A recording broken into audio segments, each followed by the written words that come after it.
Hello, everyone, and welcome to AHA, a human amongst humans. My name is John J.W. Oxenford, as you can see down there, and I'm happy to be here to be your host today. And today I have something different. I have something a little special here.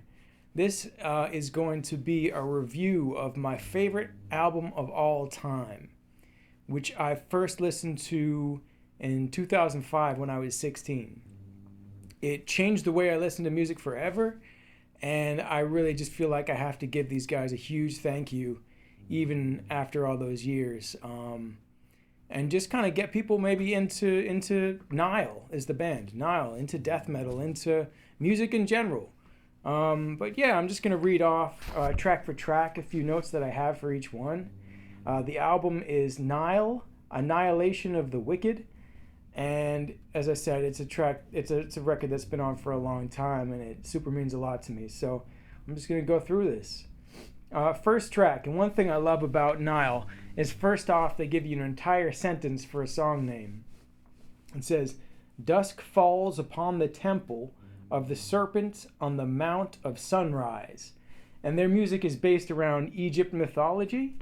So they're talking about this ominous sun descending upon the vast empire of Egypt. You can hear Carl Sanders, their lead guitarist, who also does some world music, Egyptian based, is just picking up these notes out of it. I don't even know what instrument he's using, but it just sets the tone so well. So those of you who don't like intros, I suggest you listen to this one because you might like it.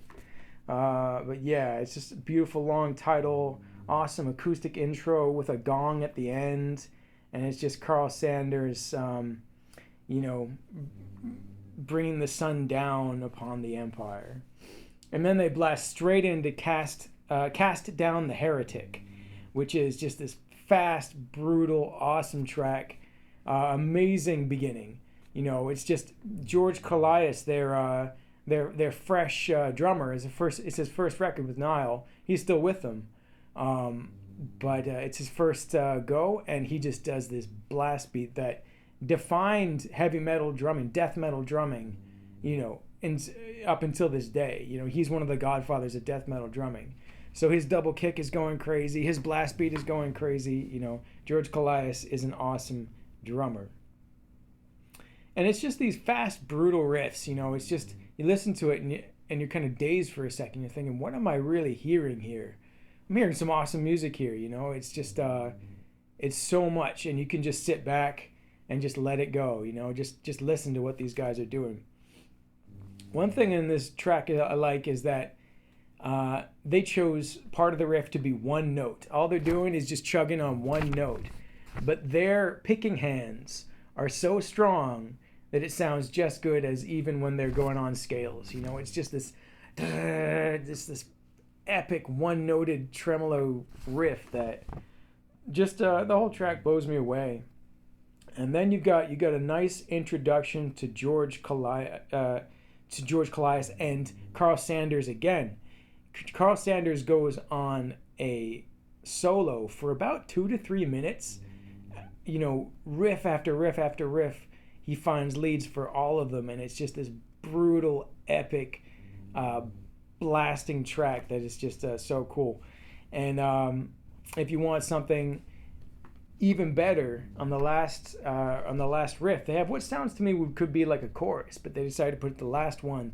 They have a chanting anthem, "Cast Down the Heretic," and they have this just heavy riff just wailing into it, and it's just, I couldn't ask for better, but more better comes throughout this record. Then we got "Sacrifice unto Sebek," and this is a great track if you want to, if it's the first thing you listen to for Nile. If you want a good introduction to Nile, "Sacrifice unto Sebek" is great, and they've got a video to it on YouTube, which is awesome. To me, listening now compared to the other tracks, it seems a little bit simple, but it's an awesome intro to Nile track. It's just great to introduce people to that. They have these this heavy riff at the beginning that shows you how heavy they can get, and then they get these nice sort of Egyptian sounding scales, and they just kind of show you what they can do with Sacrifice. They just kind of give you if you want to tell your friend about Nile, give them this track.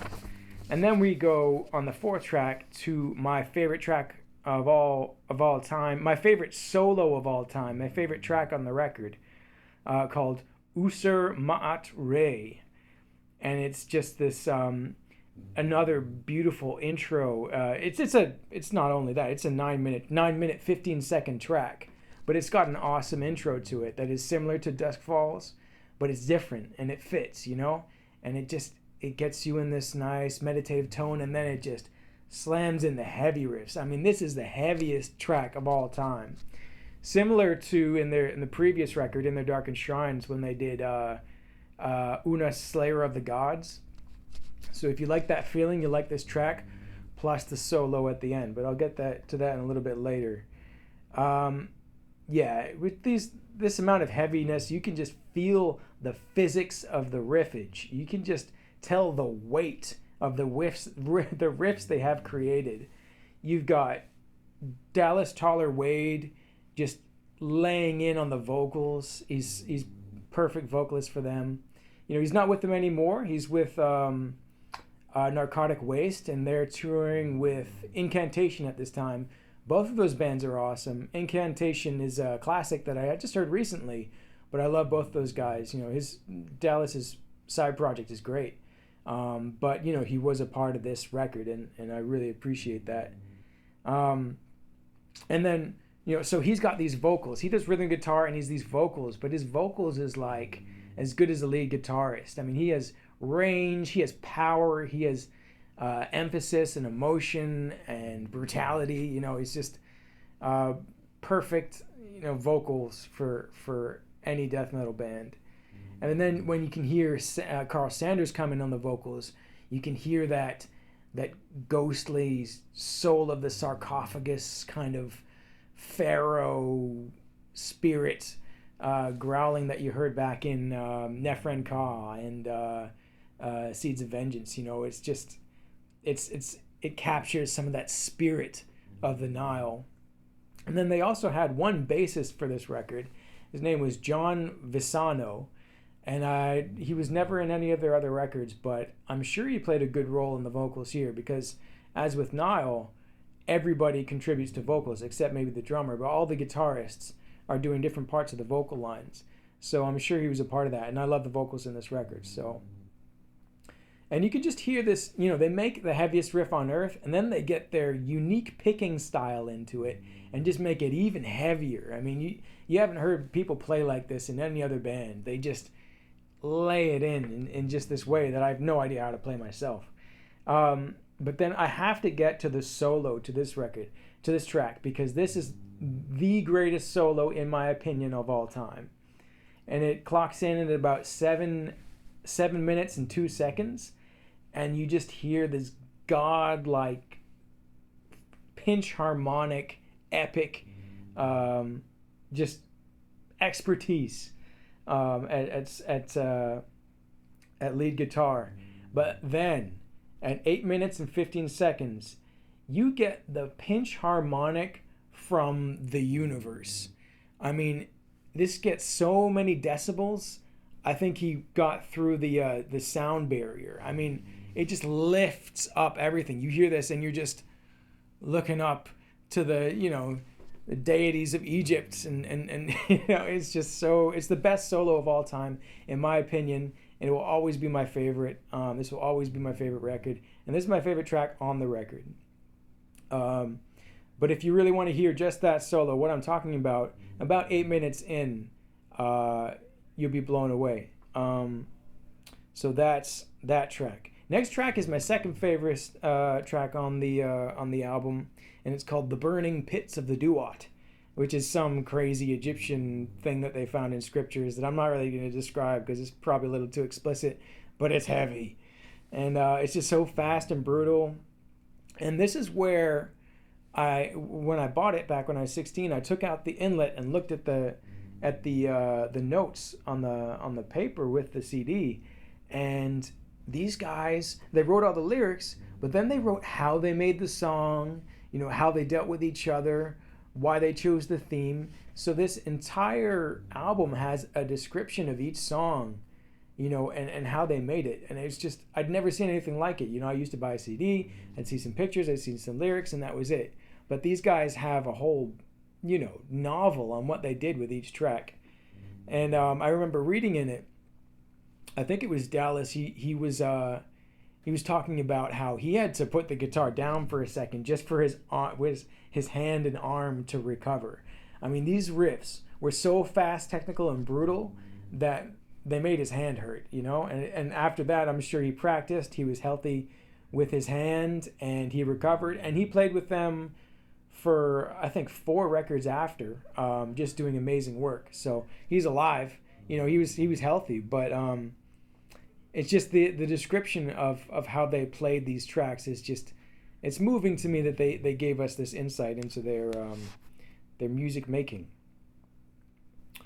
And then if you want a real nice, ominous, kind of death metal, epic, themed riff to it, go 2 minutes in to track 5, Burning Pits of the Duat, and you'll find this really nice combination of notes that has this kind of dark energy around it and brings you into the catacombs, and it's just real fun to hear.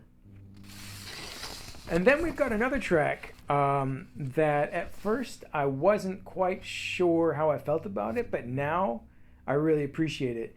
And it's another sentence and a half of a title. But track 6 is, let me try and pronounce this for you.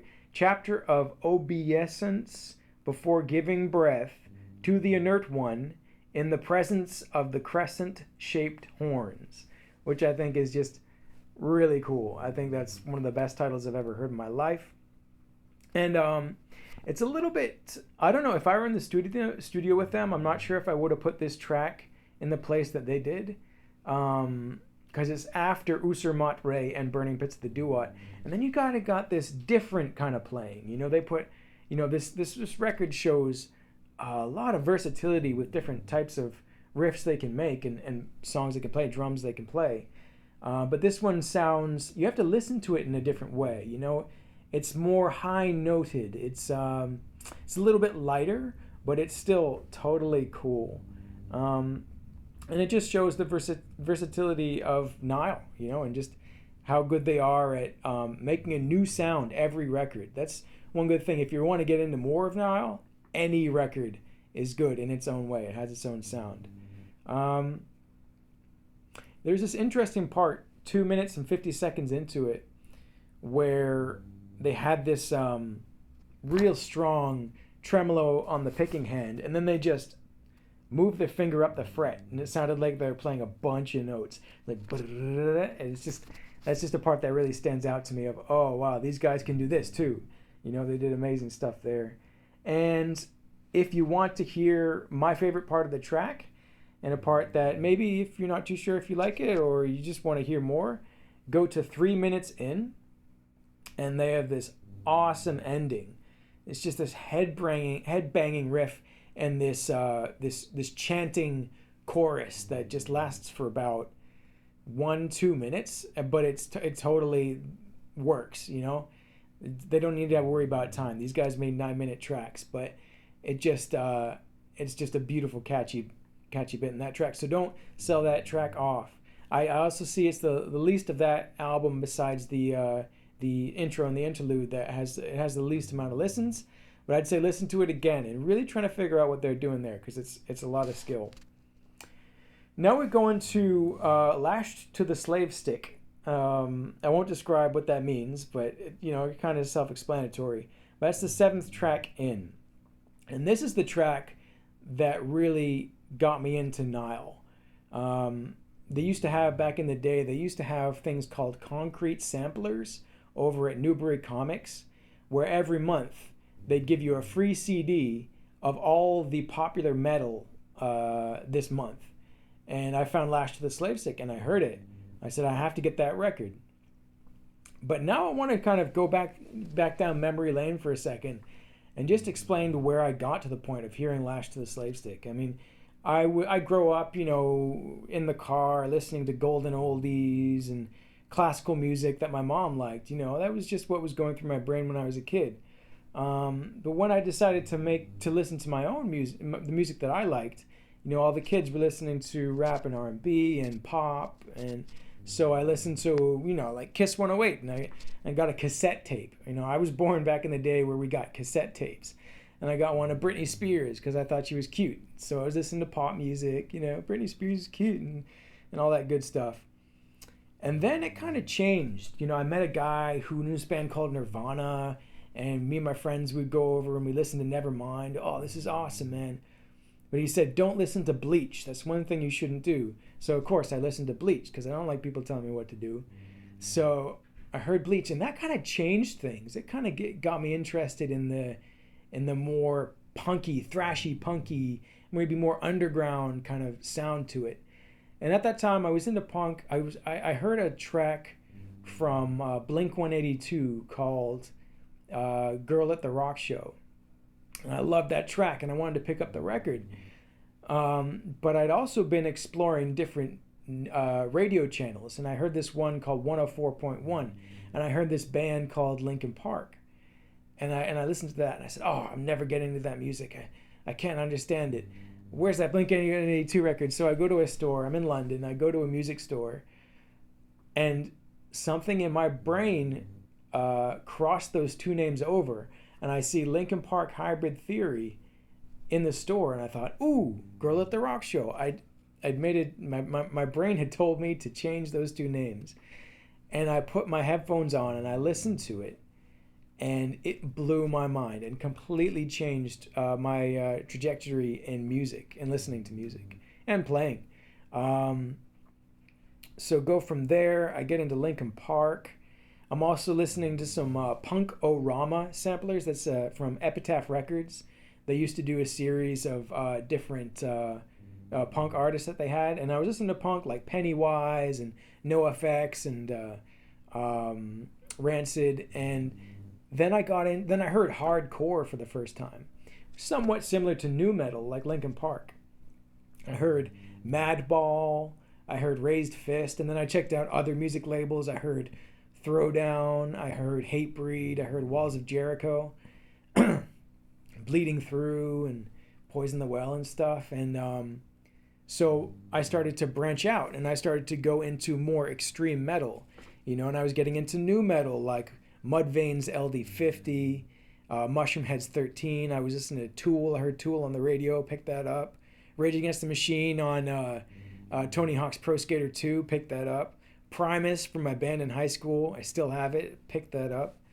And I was listening to more rock-based radio channels. But yeah, so I'm into nu metal, I'm into hardcore, I'm interested in all these different subgenres of metal. And so I start picking up record labels, sample tracks, mixtapes. And I got into all these different types of music. But I found Lashed to the Slave Stick, and I picked up Nile's Annihilation of the Wicked, and I got into death metal hard. Like, it changed things even more than Linkin Park. I started listening to death metal like a fan, and I would get into Behemoth. I heard that, and I heard Opeth. I heard Opeth's Deliverance, the radio the 6-minute radio edit of the 13-minute track Deliverance, and I picked that up, and I picked up Cryptopsy and Deicide, and I was just getting to all this music. So that's my memory of Lashed to the Slave Stick, which the title kind of explains what it's about. But I would say, if you want to have a second track that people listen to who've never listened to Nile, first Sacrifice and then Lashed. That's a track that would really come to the person who's never heard them before. And then we've got track 8, Spawn of Uamenti, and this is probably Carl Sanders made ominous interlude where I was reading the notes, and they were saying they took alligator hisses and they took dinosaur sounds, maybe like a barking dog, and mutated them together to create the sounds of these ominous Egyptian monsters with this, frequencies around it, and gongs and bells, and just a very dark track. And I would like to just give a shout out to Carl Sanders for his solo work, because I love a lot of his tracks. He has 3 records on his own where he does mainly world music, mainly Egyptian based, mainly acoustic, mainly multi-instrumental. And it's something that's really interesting. If you like the intro to Usur Matre, if you like the interlude here, Spawn of Uamenti, you'll be into Carl Sanders really well. Okay, 9th track out of 10, Annihilation of the Wicked. And I consider this to be, I don't know what radios played it, but I consider this to be the first 8-minute and 30-second track that was ever a single. Because I feel like the 3rd track, you want to get people who are listening to Nile, interested in listening to Nile, that like Sacrifice, that like Lashed, is Annihilation of the Wicked. Because it's got this beautiful, wailing guitars intro, and then it goes straight into this chug riff. And they don't make it sound like anybody else, because everybody's done a chug riff if they play music, just a da-da-dun, da-da-dun, da-da-dun, da-da-dun.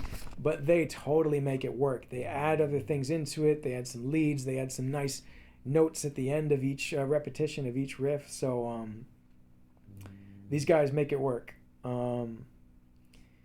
It's just a really well-crafted track that has a beautiful riff, that has the brutality. It has the extended time, which I love long records. I love long tracks, and just to hear it coming from death metal is even better. I want to talk about Dallas Tyler Wade's vocal on the next track, because the next track is the best vocals of the entire album, in my opinion. But you can just hear George Calais, the drummer, just totally driving the track. There's you got chuggy riffs, you got heavy riffs, you got great choruses, but without a real nice drummer, it's only just kind of a listen. It's an experience with the drummer, especially a guy like George. He pretty much, as far as I was aware, created death metal, the standard of death metal drumming. And the speed of this guy's double kick is just godlike, and he does these awesome fills. And this record has a really interesting production to it compared to the next track, next record, Ithyphallic, and the record before, In Their Darkened Shrines. It has what I feel like is the real essence of Nile, but in the next record, you can really hear what they're doing. So if you want something more like, okay, I want to hear the technicality in this, I want to really hear what's going on, this is the track after that, Ithyphallic, the record. But if you want to hear the essence and soul and spirit and brutality of Nile, Annihilation of the Wicked is the way to go. And I feel like you can really hear that off of Annihilation of the Wicked title track. And then the last track, which I don't know how to pronounce, but I will try, called Von Unausprechlichen Kulten. And I think that's some sort of, I think that's going to Lovecraftian concepts here. And this is just the most beautiful end to the record. I couldn't have done it myself. It got this dark, ominous feeling to it. And it just describes the feeling, the spirit of Nile. This is really where you get Nile on this last 9-minute something track. It's just the entire record is just like a meditative experience of technical, brutal death metal that is just fun to listen to. And it was, Dallas Tyler Wade's vocal performance at 6 minutes and 10 seconds in, all the way to 7 minutes and 10 seconds, is just this beautiful, just belting, but still there's some notes in there. It's just that if you really want to hear some amazing, death metal epic ominous vocals, check out track 10 on Annihilation of the Wicked at minute 6. Just unbelievable. And their lyrical concept in this track is just this glorious deity rising up from the earth and cleansing the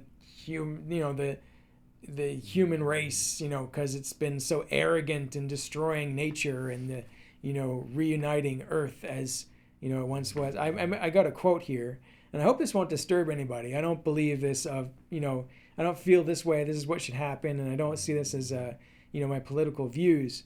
But I just remember this. Every time I hear this, I love this line. I await the day when the claws of doom shall rise to drag down the arrogant civilizations of man.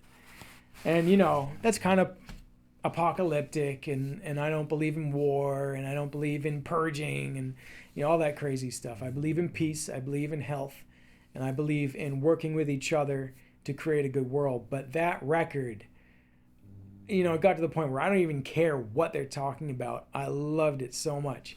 And at 16, it was just a transformative age for me to be able to listen to that. And I did it. This was a lot of fun. We got about a minute left, so I'll just say something that I'm interested in doing next episode is speaking on the Tao Te Ching by Lao Tzu. I was just doing this project for school, and that I sourced that in my paper. I also will read that paper probably next episode, and it's about what I believe is the fourth dimension. It's about manifesting a better reality for yourself and multiple people manifesting better for the world. And I hope I get a good grid on it, but either way, I'm going to be bringing that next episode, and I may delve into the Tao Te Ching as well. I'm also interested in getting into the Art of Peace by Morihei Ueshiba, and maybe some Tony Robbins scriptures. If you haven't heard of him, he's very interesting mentality. And about 10 seconds left. Thank you so much for watching, and thank you so much, Nile, for giving me awesome music throughout the years. And I hope you all stay brutal and stay safe. Rock and roll.